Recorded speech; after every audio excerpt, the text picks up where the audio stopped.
fez aí? Vê se confirma se é esse mesmo. Tá sim, é esse aí mesmo, professor. Bom, então, assim, a pergunta é a seguinte. Encontre o volume da parte da bola com ρ menor ou igual a A, que está entre os cones φ igual a π sub 2 e φ igual a π sub 3. Então aqui, né, fala de volume, fala de bola, fala de letras que a gente até então não tinha utilizado no nosso curso. Então quando a gente fala aqui de ρ e de φ, além do θ, né, não está aqui no enunciado, mas tem o θ. Então quando a gente fala de ρ,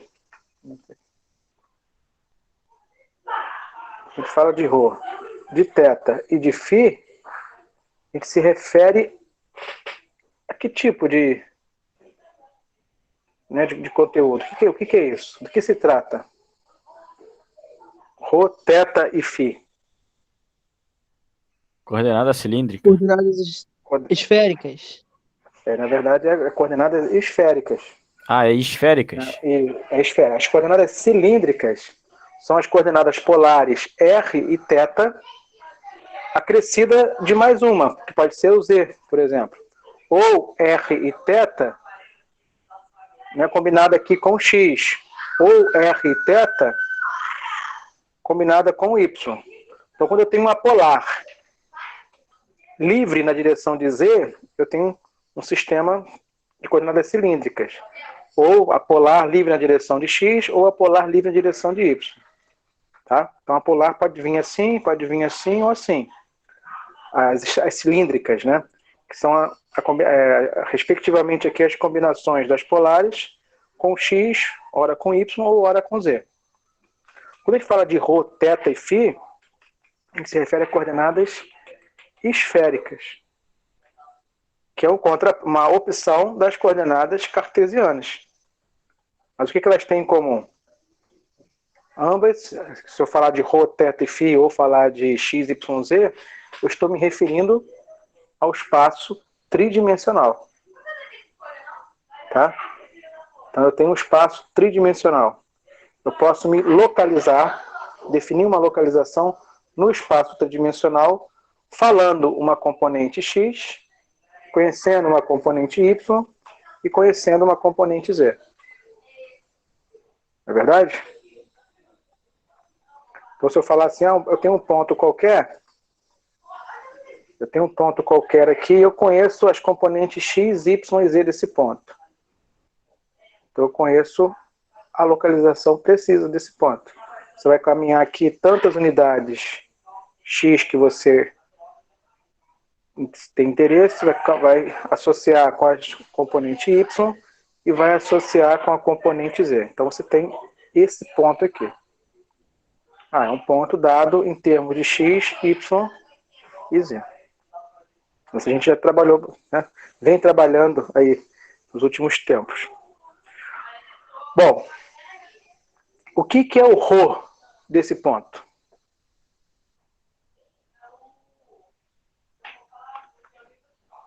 Todo ponto no R3 tem um ρ. Lembra no R2, quando a gente tem um ponto também em coordenadas cartesianas? E aqui é o ponto x, y. Mas esse ponto tem um R, que é a distância até a origem. Esse ponto tem um θ, que é o ângulo formado entre o eixo x positivo e esse segmento. Então aqui eu tenho o R e o θ, que são as coordenadas polares.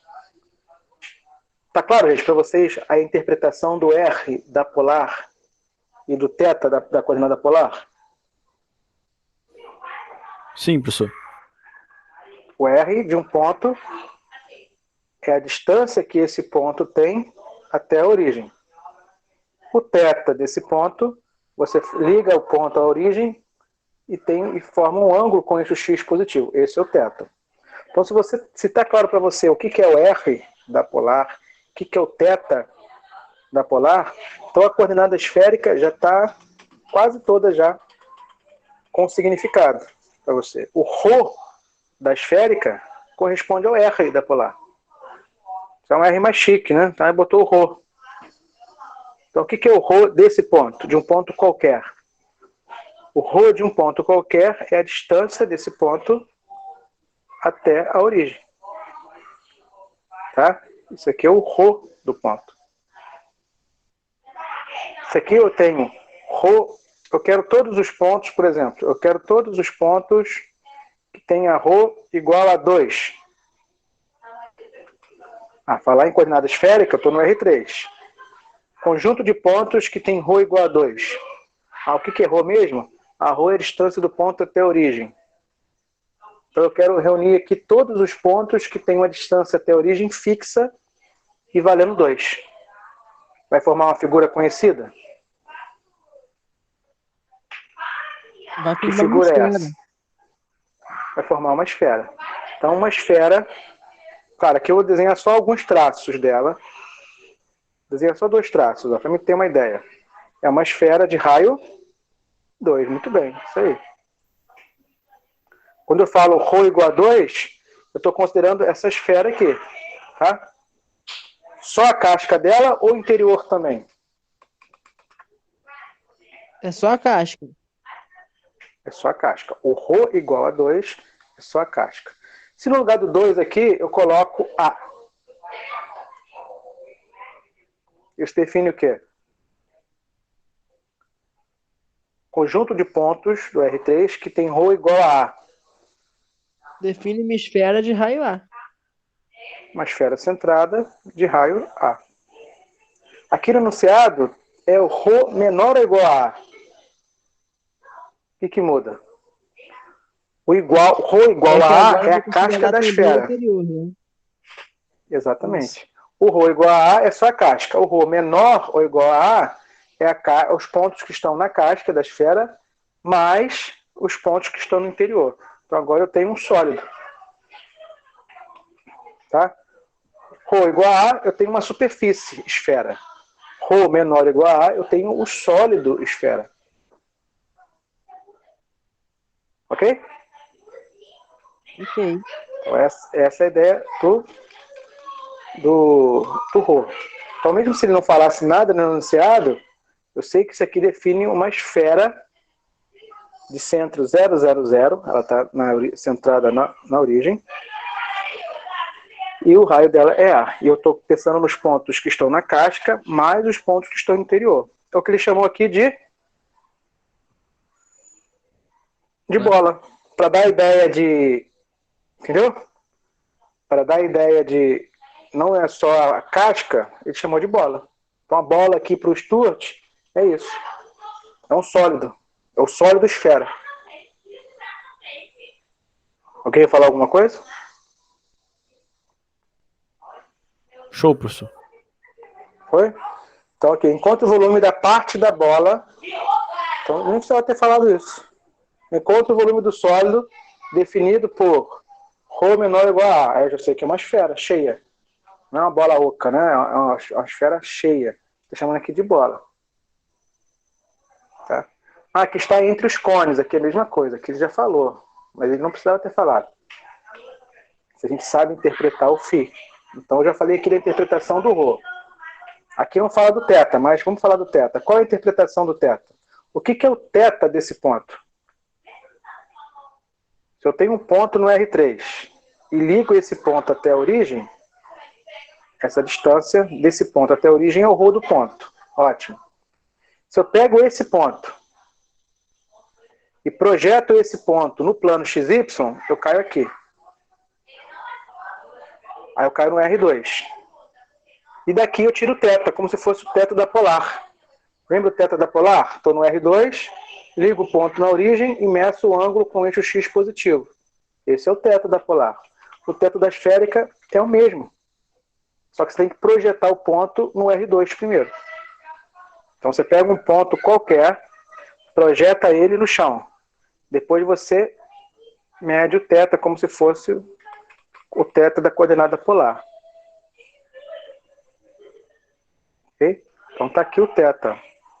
Professor? É o ângulo que esse segmento faz com eixo X positivo. Oi? Professor, projetar esse ponto Oi. no eixo XY, né? Seria o mesmo No plano que colocar XY, que o Z é igual a 0 e pegar só a coordenada X e a coordenada Y? É. Exato. Se você zerar o Z dele, você tem a projeção dele. Na prática é isso mesmo, só zerar o Z. Tá? Ok? Então é como se você vai olhar a sombra dele no chão. O termo correto, o termo oficial é a projeção ortogonal do ponto no plano XY. Tá? No popular é a sombra dele no chão. Acabou. Você pega a sombra no chão, joga na origem e mede o ângulo que esse segmento faz com o eixo X, como se estivesse na polar. Então o teto da esférica é o mesmo da polar, só que você tem que projetar ele de forma ortogonal no plano XY, antes de considerar o ângulo. Se eu falar assim para você, considera para mim todos os pontos que θ é igual a π sobre 4. Todos os pontos do R3 que tem essa sombra. Consegue imaginar que superfície é essa? E aí? É um cilindro? Não. Não. Conjunto de pontos do R3 que tem a projeção dele ligada na origem, formando um ângulo de π sobre 4 radianos. São os pontos que estão em cima da identidade. Não é verdade? São todos os pontos que estão aqui, ó.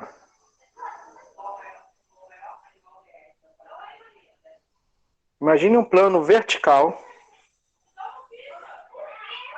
Claro, Sim, é um plano verdade, formado por infinitos pontos. Se você projetar todos esses pontos no chão, o que você vê? Aqui é a só a identidade, parte positiva do plano, a identidade. É. Como eu quero, aqui eu tenho um errinho aqui, vou consertar. É só a parte, é só o semiplano. Só a parte do plano para cá. Ó. Tá? O semiplano, no primeiro octante aqui. Então, a projeção dele no chão é essa identidade. Mas também só na parte do primeiro quadrante. O ângulo que esses pontos fazem com o eixo X positivo é de π sobre 4 radianos. Tá? Então, π sobre 4, θ igual a π sobre 4 define esse semiplano. θ igual a π sobre 2 define esse outro semiplano. θ igual a π define esse plano para lá.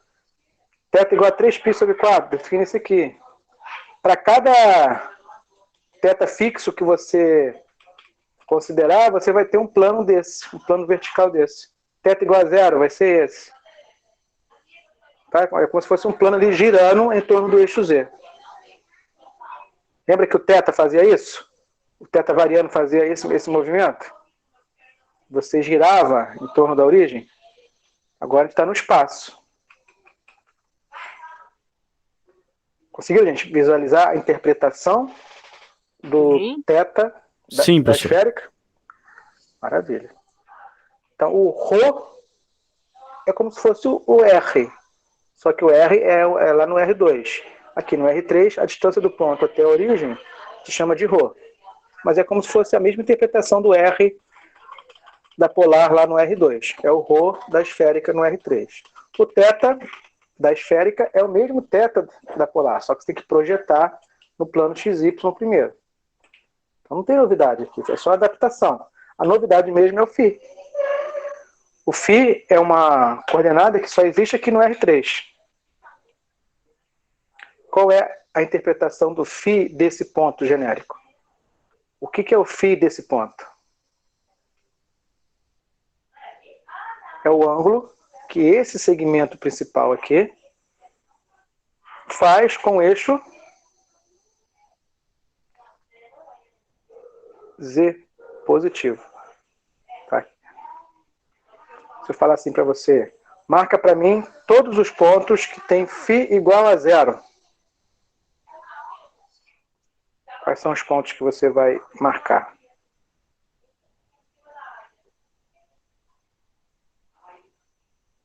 Todos os pontos.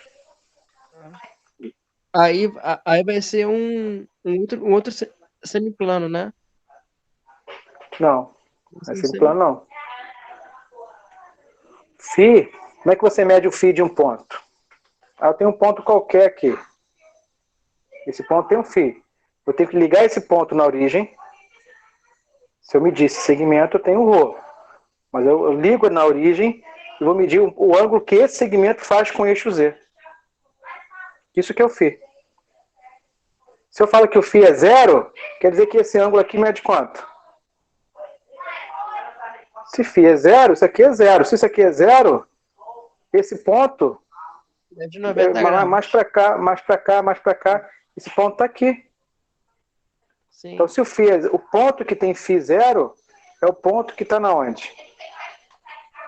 Em cima do eixo Z positivo. Se você ligar na origem, olha aqui. Tá? Ah, não, φ é igual a π sobre 4. Quais são esses pontos? φ igual a π sobre 4. Ah, π sobre 4 tá aqui, ó. Nasce aqui. Tem que medir do Z para cá, tá? Um ponto, por exemplo, esse aqui. Ou qualquer ponto que está em cima dessa identidade. Tá? Todos esses pontos aqui, se você ligar na origem e medir o ângulo que esse segmento faz com o eixo Z positivo, é de π sobre 4. Só que não só esses. Você pode girar em torno do eixo Z. Tá? Esse ângulo você pode medir para cá, também é π sobre 4. Você pode medir para cá, para frente, também é π sobre 4. Lá para trás, também é π sobre 4. É um cone. Todos os pontos que estão em cima dessa casquinha de sorvete, que é como se fosse gerada, né, pela identidade aqui, girando, pela semi-reta, né, que coincide com a identidade girando, esses pontos que estão no cone formam um ângulo com o eixo Z de π sobre 4. E se o π for igual a isso, entenderam a ideia do φ, gente? Sim. Sim. Sim? Se o ângulo for maior do que π sobre 4, por exemplo, π sobre 3, até só que tem que lembrar que tá o meço aqui saindo do Z, tá? Se o ângulo for maior, então a minha reta aqui tem uma inclinação menor, né? É menor comparando com o eixo Y, mas é maior comparando com o eixo Z. Então o meu cone vai ser um cone mais aberto. Se o meu φ for π sobre 6, o meu cone vai ser um cone mais fechado. A casquinha do sorvete aqui vai ser um sorvete mais fino. Se o φ é maior, o sorvete é uma casquinha mais larga. Ok? Se eu quero me referir ao plano XY, os pontos que estão em cima do plano XY tem qual φ?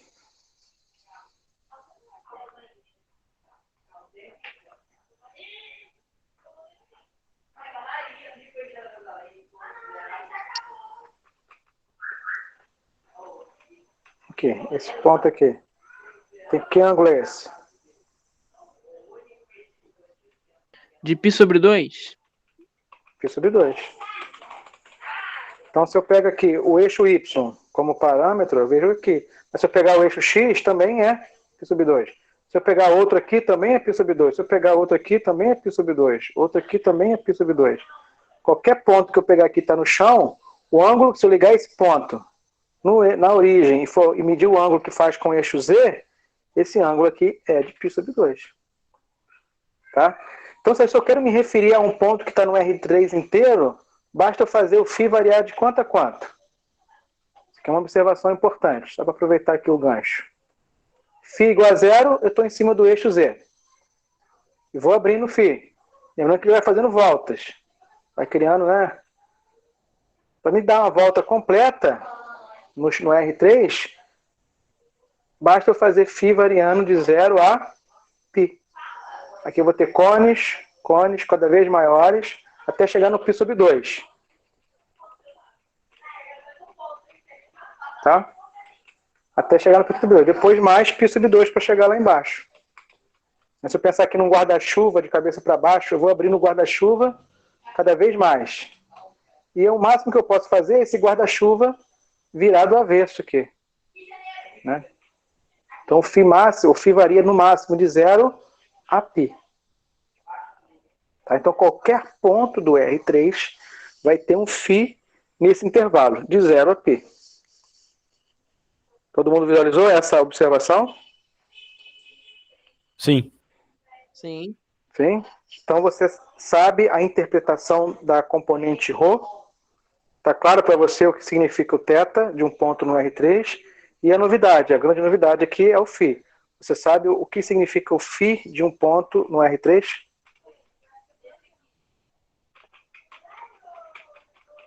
Então agora a gente pode pensar naquele esboço ali. Que esboço é esse? Para fazer o esboço de um sólido, eu vou me concentrar só nos traços. Tá? Claro, eu estou no R3. Então vou colocar aqui. Estou no R3. Rho menor ou igual a A. Então eu tenho uma bola de raio A. Sim? Então eu tenho uma bola aqui de raio A. Vou fazer aqui fora do sistema. Ótimo. E aqui eu tenho cones. Os cones aqui é a casquinha de sorvete. Φ igual a π sobre 6 e Φ igual a π sobre 3 são casquinhas de sorvete distintos. Ok? Ok. Só que lembrando que o φ ele nasce na onde? O φ ele nasce no eixo No eixo Z. Z. Então eu tenho aqui π sobre 6, 30 graus. Vou pegar esse segmento aqui. Aqui é 45, aqui é 30. Vamos supor que esses pontos aqui são de 30 graus. Tá? Mas poderia ter pego aqui. Tá? Poderia ter pego aqui. Poderia ter pego lá atrás. Poderia ter pego qualquer segmento. Então se você girar aqui, ó, todos os pontos que estão nesse cone formam um ângulo com o eixo Z de 30 graus, ou π sobre 6 radianos. Mas para não ficar muito carregado, eu vou pensar só em um traço. Vou pensar só no traço aqui nesse plano YZ, que a gente vê de frente. Tá?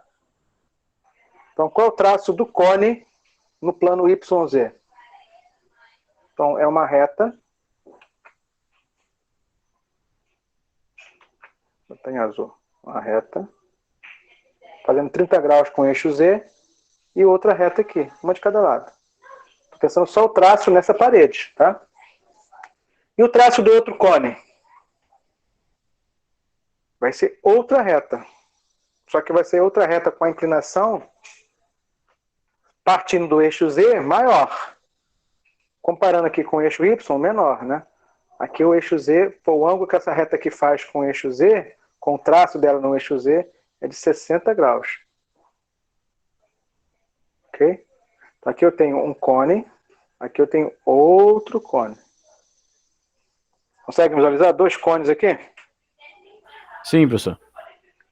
Sim, mas eu não vou desenhar o cone, eu vou ficar só no traço. Para não ficar muito pesado visualmente, não embolo tudo. E qual é o traço da esfera? Ah, o traço da esfera é uma circunferência.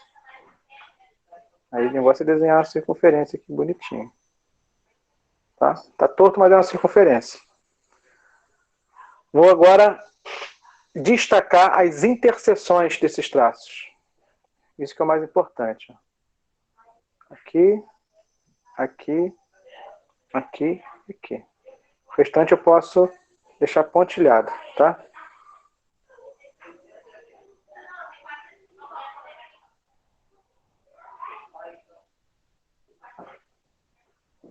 Então o nosso sólido é um sólido que está dentro da bola e entre esses cones. Será que dá para fazer alguma coisa aqui? Eu vou ligar. Vou girar esse ponto aqui. Vou girar esse ponto aqui. Percebe que é um sólido de revolução? A esfera é um sólido de revolução e os cones são sólidos, são superfícies de revolução. Quando você tem essa informação, uma dica então, a gente tentar caprichar mais no esboço. Você pode focar a sua visão realmente só no plano YZ. que eu já sei que eu vou desenhar é um sólido de revolução. Então aqui eu faço um traço, aqui outro traço do primeiro cone, o traço do outro cone, inclinação maior, e o traço da esfera. Tá? Destaco esses traços. Eu só posso colocar a minha atenção no plano YZ quando eu sei que o meu sólido é de revolução. Agora eu vou girar esses pontos aqui. Ó.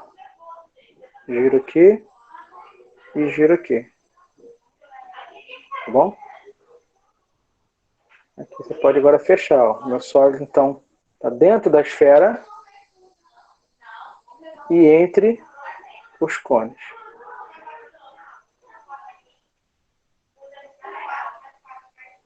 Dá para visualizar alguma coisa aqui, gente? Sim, professor. Agora está ficando feio. Aqui está querendo melhorar, mas está piorando. Então, do cone para cima. Né, tá dentro, aqui tem esfera, ó, aqui tem uma face que é esfera. Aqui é cone. Agora embolei tudo. Uma parte é esfera, uma parte é cone. Ainda ela é escavada, né? Ela não chega a ser vazada por causa de um ponto. Quase que é uma peça vazada. Mas ela é escavada aqui de um cone. Tá? Então esse é o sólido. Tá? Esse sólido aqui você pode descrevê-lo como variação de ρ, θ e de φ. O ρ está variando de quanto a quanto? Né? Todos os pontos que estão aqui nesse sólido tem um ρ. O ρ desses pontos variam de quanto a quanto?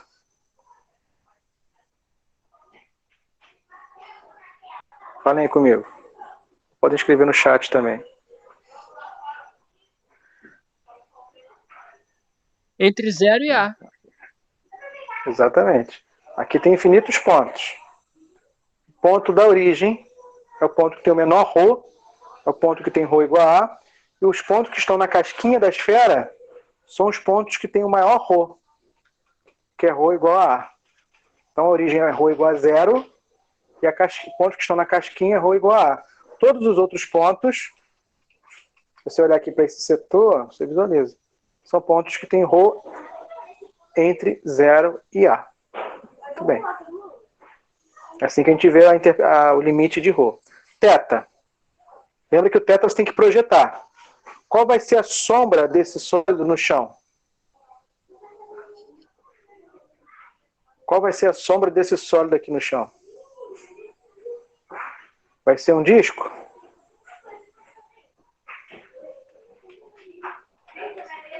Ou vai ser só uma circunferência? O que vocês acham? Ou vai ser uma coroa circular?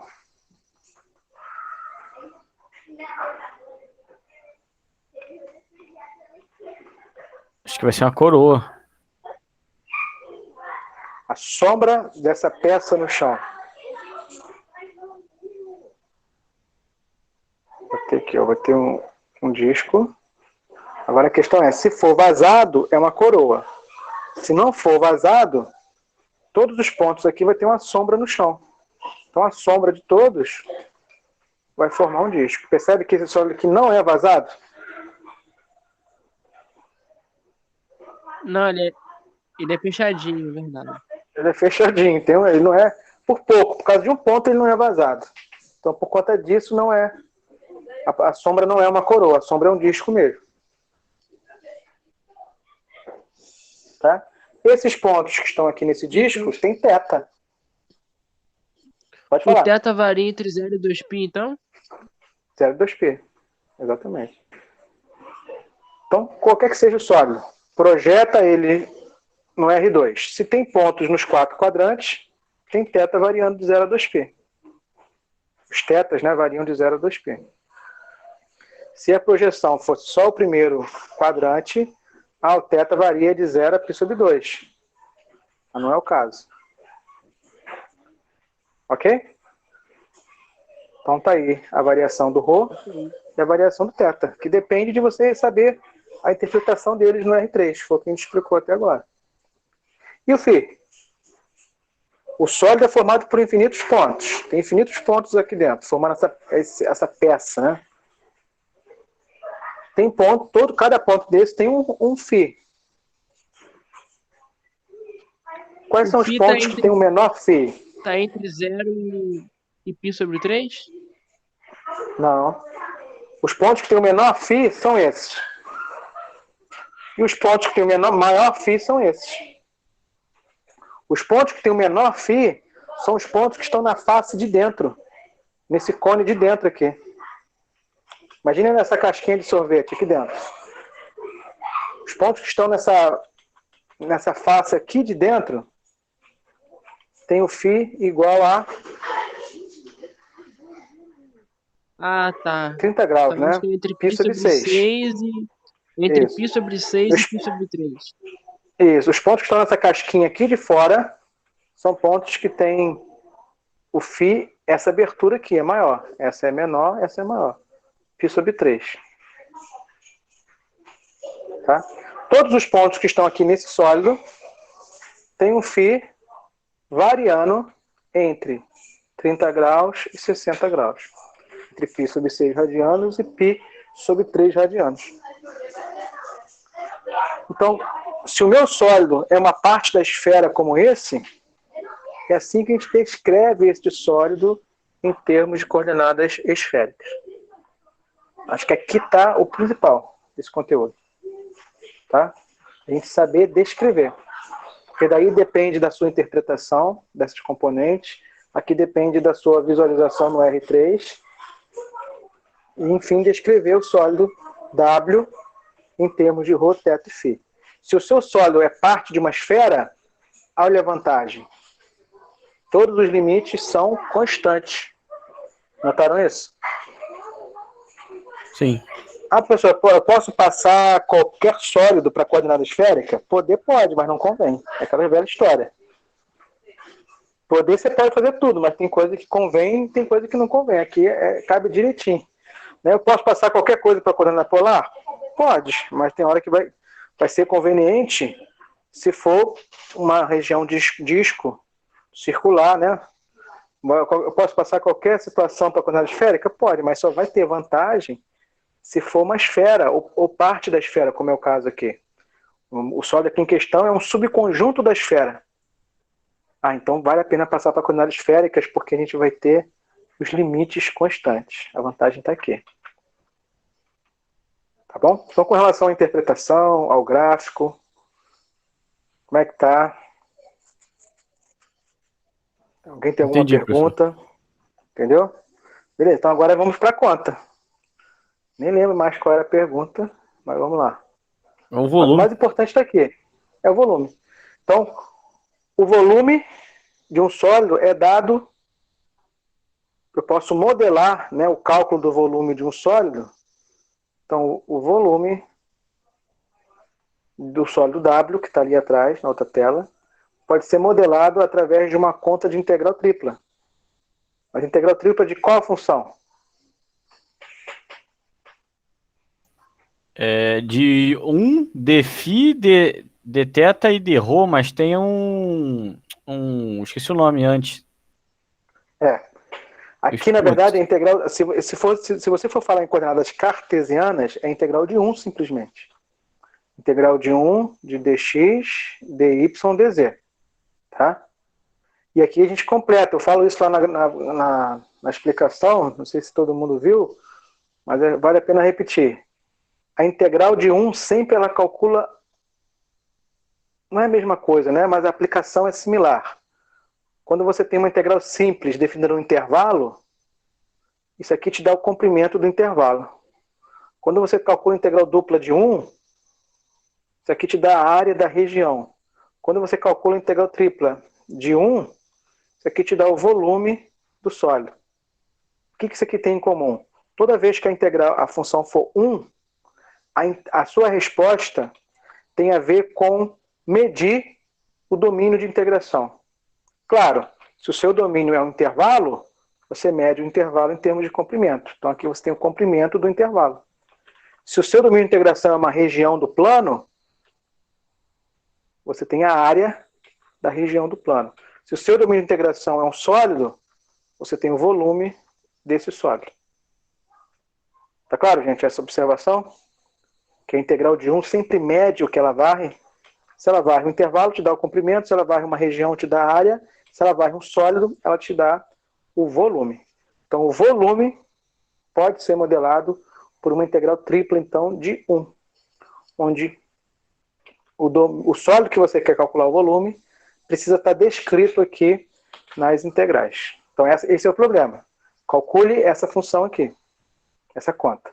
Você já conhece a função, é 1. Tá tranquilo.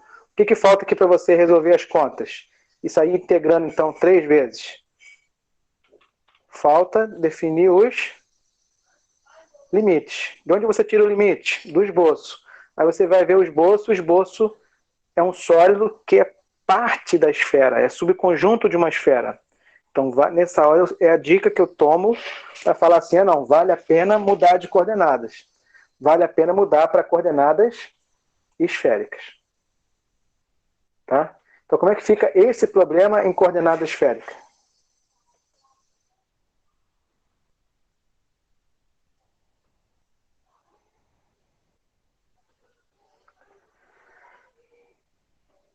Tudo que é x e y em coordenada polar, eu troco por r cosseno θ e r seno θ. Não é essa a relação que existe entre coordenadas cartesianas e coordenadas polares? Sim. A gente já viu isso lá quando a gente calculou limite, depois a gente viu isso também na integral dupla.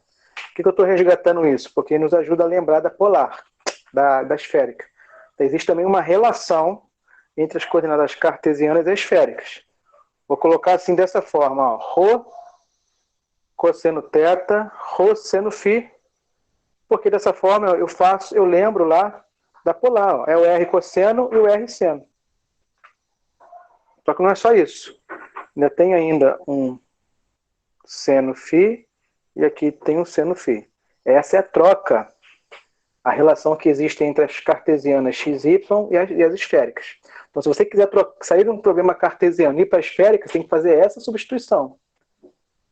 Tá? Ah, falta o Z. O Z é ρ cosseno φ. Então, essa aqui é a chave de troca. Se você tiver essa expressão aqui, não é o caso, porque aqui a minha função é só 1. Mas se você tiver a expressão x ao quadrado mais y ao quadrado mais z ao quadrado, isso aqui em esféricas se reduz a ρ ao quadrado. Tá bom? E tem o jacobiano. dx, dy, dz não troca direto por dρ, dθ e dφ seco. Tem um fator aqui de correção. Que a gente não chama fator de correção. É o jacobiano. O jacobiano da polar é R. Lembra? Toda vez que você tinha que passar uma integral dupla para polar, tinha que multiplicar lá por R para corrigir. Toda vez que você sai de cartesiano e for para esférica, também tem um jacobiano. E o jacobiano é ρ ao quadrado seno φ. Tá bom? Eu não sei se eu fiz isso lá na explicação, se eu demonstrei, mas a gente pode calcular o jacobiano e mostrar que esse é o jacobiano da esférica. Tá bom? Mas em cada questão você não precisa calcular, é só lembrar que o jacobiano da esférica é esse aqui. Então, como é que fica esse problema aqui em coordenada esférica? Eu tinha colocado aqui embaixo. Vou colocar aqui do lado, melhor.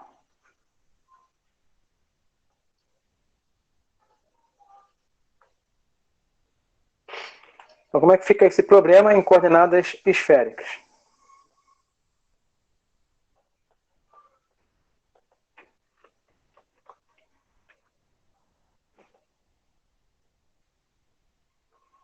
O que é 1? Tem alguma coisa para substituir? Não. Não. Se aqui tivesse x, eu teria que trocar por isso. Se aqui tivesse y, teria que trocar o y por isso. Se aqui tivesse z, teria que trocar o z por isso. Tá? Aqui não tem nada para trocar, porque 1 continua sendo 1. Então, por que eu coloquei isso aqui então? É só para aproveitar aqui o exemplo ilustrar aqui para quem não viu ainda, ver que tem essa chave de troca aqui para a gente aplicar. Tá? O dx, dy, dz não é cravado, deteta não, bota na hora, rho, deteta e dφ. Tem o jacobiano. Qual é o jacobiano? É rho ao quadrado seno φ.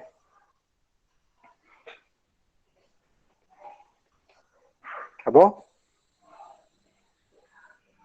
Que eu vejo assim que é decoreba. Isso aqui é decorar, isso aqui é decorar. E lembrar. Não pode esquecer, né, do jacobiano. E tem que, né, decorar essa relação aqui, da mesma forma que a gente já sabe de cabeça a relação da cartesiana para polar, saber também a relação da cartesiana para esférica. Decoreba. Agora o que cabe à interpretação são isso aqui, ó, descrever.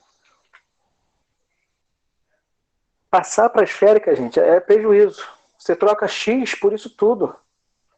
Você troca o y por isso tudo. Você troca o z por isso tudo.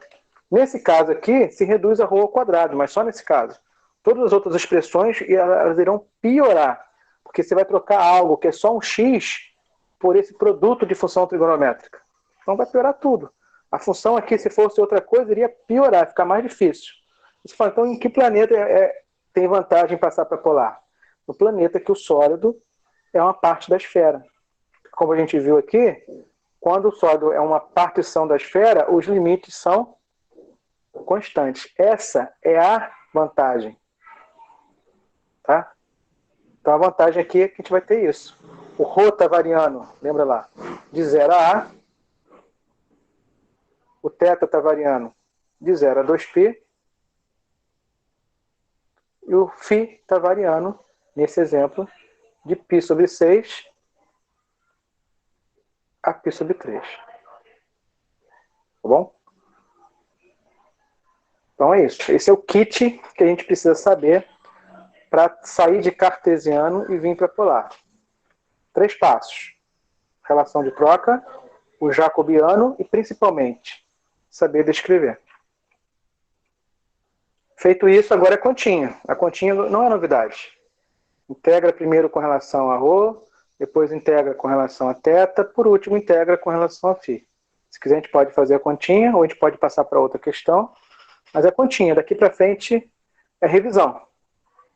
A novidade mesmo é esse início, né? E a dúvida, né, Lucas?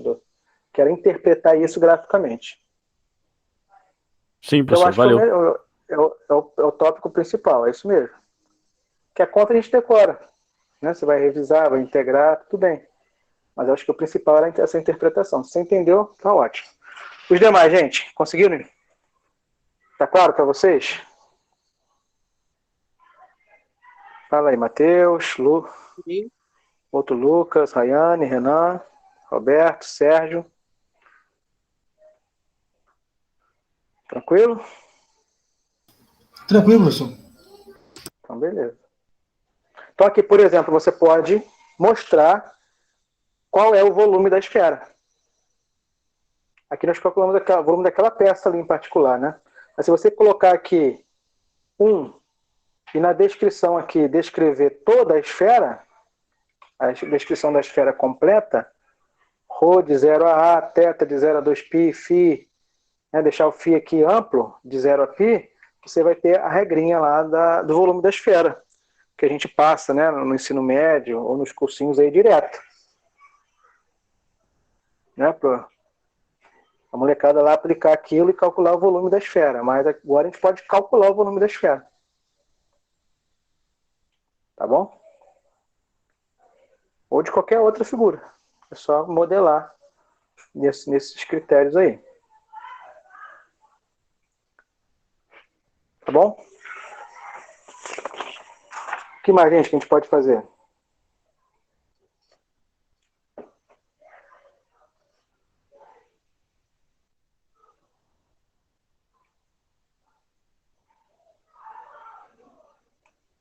Alguém tem alguma sugestão? Algum pedido de questão?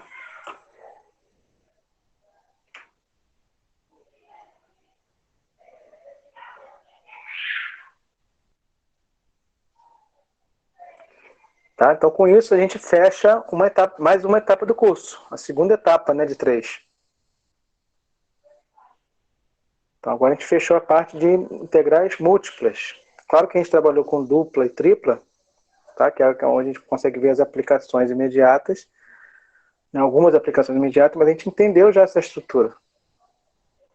E a gente, né, hoje eu já postei um material, que no caso a gente vai trabalhar vai cair na atividade da semana que vem, a gente pode tirar dúvidas semana que vem, que eu acho, na minha opinião, é a parte mais interessante do curso.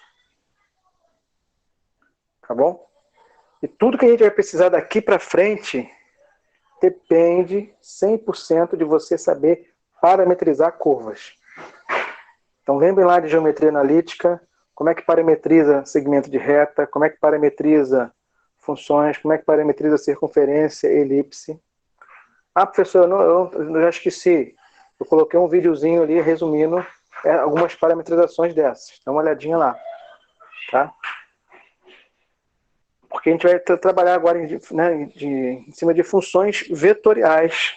A gente vamos falar de campo vetorial, vamos falar de funções vetoriais.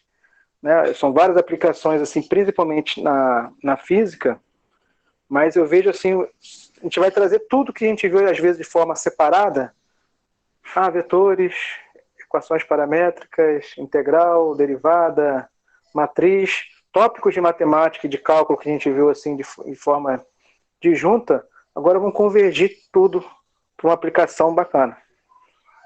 Tá? Porque é essa ideia de funções vetoriais. Então vale a pena dar uma olhadinha com calma nesse material. Para quem da matemática é algo muito interessante. Para quem é da física é essencial, tá? Para o curso de vocês. E para matemática é super interessante. É como, né? Eu acho que assim, vale a pena a gente ver um pouquinho disso.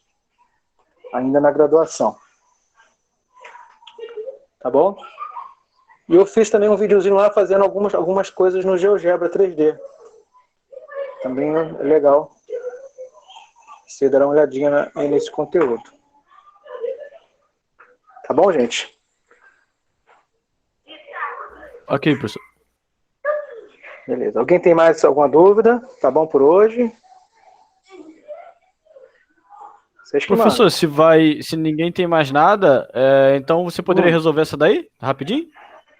Já tá aí mesmo? Podemos, podemos. Só para dar uma revisada em integral, que ainda tô meio enferrujado, professor. Tá. Beleza, vamos lá. Então aqui eu vou resolver a primeira. A primeira integral aqui em qual variável? Ó, na dúvida, é só botar um pontilhado aqui, ó. Parênteses, né? A primeira integral está em qual variável? A de dentro. Da forma que eu escrevi aqui. Está na variável Tá em ρ. Rho, isso. É isso? Isso. Mas percebe que são constantes os 6 limites? Então aqui é o caso, se você quiser inverter a ordem, deixar o ρ para o final, você pode, tranquilamente. Porque é tudo constante, é só inverter aqui, respectivamente inverter aqui, e beleza. Tá? Então, se quiser, poderia inverter aqui ao seu critério. Mas eu vou resolver assim mesmo. Então, a primeira integral, eu vou resolver, vou chamar aqui de I, vou resolver a parte. Mas eu não vou levar tudo lá para outra tela, não. Ó. Por exemplo, a minha variável é ρ. Percebe que aqui tem seno de φ? A função seno de φ, nesse momento aqui, que eu estou integrando com relação a ρ, eu considero uma constante. Então, isso aqui para mim é uma constante agora. E se é uma constante, ela pode sair dessa integral? Posso colocar em evidência, no somatório? Posso. Então, eu vou fazer isso de uma vez para não ficar carregando tudo isso para lá. Então, eu vou repetir a integral de fora. Π sobre 6 a π sobre 3. A outra também, de 0 a 2π. E seno de φ saiu. Então, o que restou? Se isso aqui saiu, só restou para mim integrar ρ ao quadrado. Então, eu vou levar lá para outra tela para mim fazer a parte. Depois eu volto para cá. Só a integral de quem? Só a integral de ρ ao quadrado, variando de 0 a a. Tá bom? Vou fazer aqui embaixo. Qual é a integral de ρ ao quadrado? É polinômio. Polinômio a gente sabe integrar de imediato. Soma 1 no expoente e divide por 3.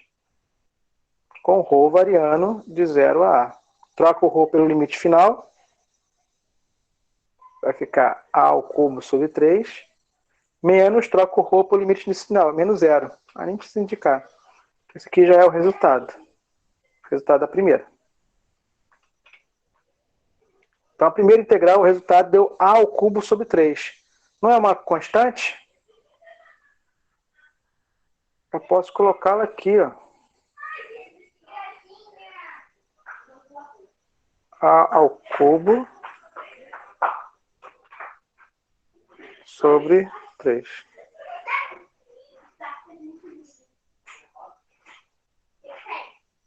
Tá bom? Deteta. Dφ. Olha aí. A primeira nós já resolvemos. Falem comigo aí, como é que tá esse cálculo? Show, tranquilo? professor. Aham. A próxima. Então vamos para a próxima. Próxima aqui. Vou integrar com relação a quem? Deteta. A θ. Aqui fora eu já tenho uma constante. Vou repetir a integral de π sobre 6 até π sobre 3. Aqui também. Continua sendo constante, porque a minha variável agora é θ. E aqui eu tenho uma função em φ. Para mim, φ nesse momento é constante. Então essa expressão também pode ser colocada em evidência. Poderia ter feito até isso de uma vez no passo anterior. Mas tudo bem. Coloco ela fora dessa segunda integral. E vou me concentrar. Se isso aqui saiu, minha próxima integral é a integral de 1. Você pode resolver ela em separado e ver quanto que dá. Ou posso usar aquele resultado direto. Lembra que a integral de 1 me dá o comprimento do intervalo? Sim. Então essa integral aqui vai dar quanto? Vai ser 2π, né? 2π. Então já vou colocar isso direto, tá? Sendo φ saiu em evidência, integral de 1 é o comprimento do intervalo. O intervalo que vai de 0 a 2π, é claro que é 2π. Isso aí. Dφ. Por último, vou resolver essa aqui. Tá bom? Integral de seno. Quanto que é a integral de seno?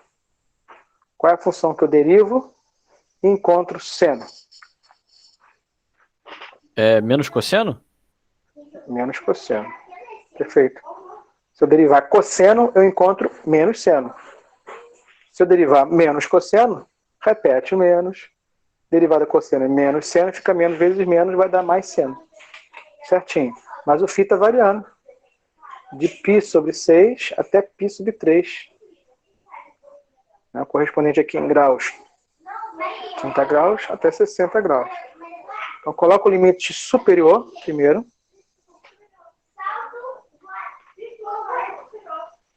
Menos cosseno de π sobre 3. Menos cosseno de π sobre 6. Tá bom? Troquei o φ pelo limite final, depois troquei o φ pelo limite inicial. Quanto que é o cosseno de π sobre 3 radianos? Ou de 60 graus. Vocês lembram? Repetiu menos. Lembra desses cossenos? Eu lembro, eu tenho meio, mas eu tenho na minha mente o círculo trigonométrico, que eu acho que é uma dica boa, para a gente lembrar desses arcos aqui. Vou fazer aqui ao lado, que eu acho, né, para quem não... Porque assim, os arcos... Como é que chama mesmo? Arco notável, os arcos notáveis, né? Então tem um círculo trigonométrico. Circunferência aqui de raio 1, tá? Então aqui, médio 1. Ok? Arcos notáveis. quais são? É o zero, não é assim? Π sobre 2, o π, 3π sobre 2. Se você dividir no meio, você tem π sobre 4, 3π sobre 4, 5π sobre 4, 7π sobre 4. Tem o de 30 e 30 graus. Que é o 30 graus, o 60. É assim? Sim. Então, com relação aos arcos notáveis, beleza. Se você pegar um arco qualquer aqui, por exemplo, vou pegar esse primeiro. A projeção dele no eixo X te dá o cosseno. Tá? A projeção dele no eixo Y te dá o seno. Então, quando eu trabalho com ensino médio, né, ou quando no curso, porventura, né, já trabalhei em cursinho, a dica que eu dou para o pessoal lembrar todos os arcos notáveis é o seguinte: as projeções, gente, que acontecem aqui, tem um padrão. Olha só, as projeções. Consegue visualizar um padrão aqui? Todas as projeções aqui, que são, respectivamente, cosseno e seno, cosseno e seno, cosseno e seno, elas têm um padrão, na verdade são dois padrões, né? Pode ser um triângulo com uns 3 lados diferentes, ou pode ser um triângulo com os 2 lados diferentes. Se for esse arco central, a projeção aqui e aqui são iguais, não é isso? Então tem a ver com esse triângulo aqui, com esses 2 lados iguais. Os outros arcos são triângulos que têm a ver com esse aqui. Então, visualmente, né, eu gosto de gravar assim, e alguns alunos também. Lembra desses 2 padrões. Então, que você lembra de qualquer arco notável, você decora só esses 2 padrões aqui. Por exemplo, aqui a projeção é raiz de 2 sobre 2 e raiz de 2 sobre 2. Aqui é meio, e aqui é raiz de 2, raiz de 3 sobre 2. Por exemplo, a gente quer 60 graus. 60 graus é esse ponto aqui. Π sobre 3. Olha aqui a projeção que você tem. A projeção dele no eixo X, no eixo Y. É positiva ou é negativa? Positivo? Positivo. Então, cosseno de π sobre 3 e seno de π sobre 3, você, pelo desenho ali, você vê que é positivo. E está associado a qual triângulo? Ou o primeiro? É o primeiro. Lado menor é meio, lado maior é raiz de 3 sobre 2. Então, cosseno é meio.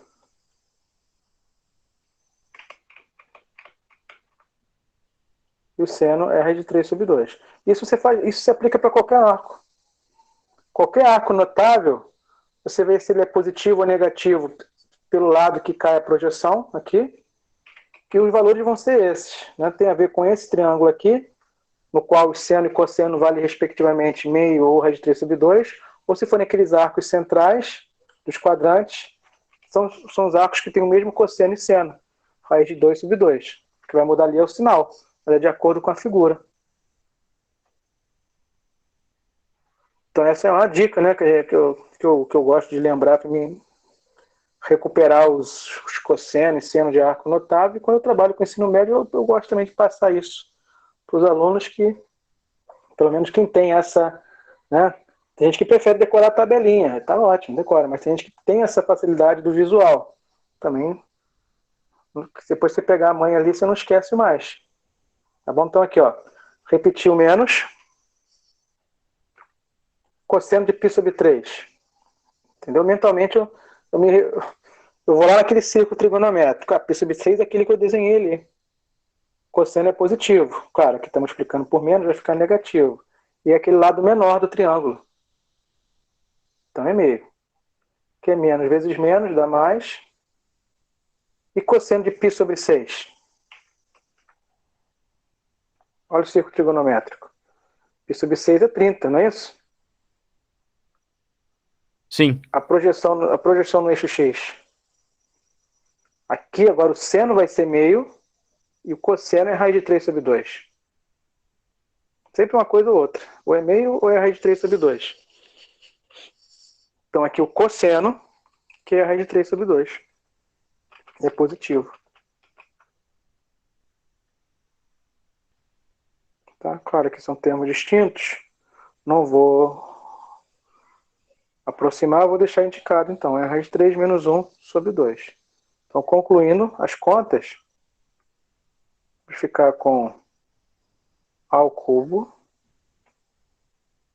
vezes 2π vezes raiz de 3 menos 1, tudo sobre 2. E aqui ainda tem sobre 3? Ah, não. Vai cortar ali, né? Cortar esse 2 aqui.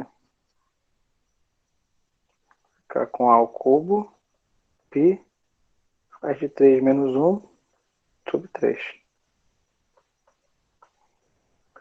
Qual era a pergunta? Volume. Até esqueci.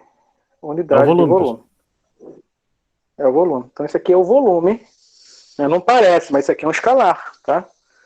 De uma peça que tem aquele formato lá, onde está aqui em termos de ar, né? Que o raio lá da esfera estava genérico. Então, uma peça com aquele formato lá vai ter essa estrutura aqui como volume, em termos de ar, que é o raio da esfera. Beleza? Beleza, professor. Valeu. Beleza. Show, de nada. Então é isso aí, gente. Então, percebe que a novidade é o início da questão? Você saber modelar o problema de volume com a integral tripla de 1. Perceber que é vantajoso passar para a esférica, porque o sólido é uma parte da esfera.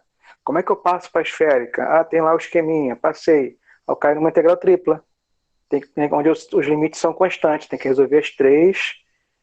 Claro, uma de cada vez, começando de dentro para fora, aí com isso já é a revisão do integral, aí já é continha. Mas a novidade mesmo é o início. Tá? Depois é recorrente. Isso vai permanecer. Tá?